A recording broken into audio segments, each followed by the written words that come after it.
Өнөөдрийн байдлаар 12 аймагт гоц халдварт шүлхийн өвчнөд сэргийлэх зорилгоор хязгаарлалтын дэглэм тогтоогод байна.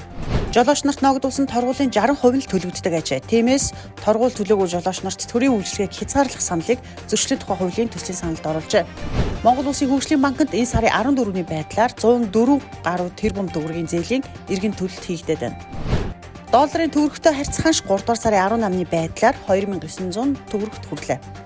2021 оны байдлаар нийт 586.8 мянган эрэгтэй ажил хөдөлмөр эрхэлж байгаагаас үйлчилгээний салбарт 260.4 мянга буюу 44.4% нь ажиллаж байна. Йелийн их сургуулийн сэтгэл зүйн хүүхдийн сэтгцийн техникийн профессор Алан Казны судалгаагаар бага байхдаа зодуулж цохиулж байсан хүний дархлаа мууцнаас хавдар, зүрхний өвчин, амьсгалын гаралтай өвчнөр эрт нас бардаг нь тогтоогдсон байна. Орос Албаны улсын түрэмгийлэл эхэлснээс хойш Украины 97 хүүхэд нас барсан гэж ерөнхийлөгч Владимир Зеленский мягмар гарагт Канадын парламентэд үг хэлэхдээ мэдээллээ.